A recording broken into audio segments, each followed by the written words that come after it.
ఆత్మశుద్ధి లేని ఆచారమదియేలా,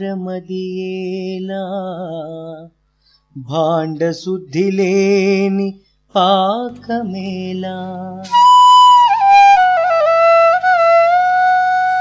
చిత్తశుద్ధి లేని శివ పూజలేలరా, విశ్వదాభిరామ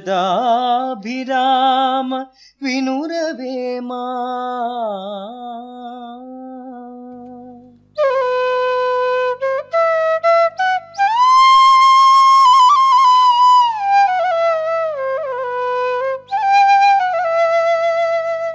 ఆచారాలు అంటూ గంతులు వేసే పెద్దలందరూ వినండి.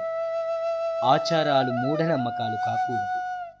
కుండ సరిగా లేకపోతే వంట రుచిగా రాదు. మనసు శుచిగా లేకపోతే నువ్వు పట్టు వస్త్రము కట్టుకుని దురాలోచన చేస్తూ ఇతరులకు కీడు తలపెడుతూ శివుని మీద పూలు జల్లితే శివుడు నీకు మంచి ఫలితాన్నిస్తాడా? ఈయడని భావం.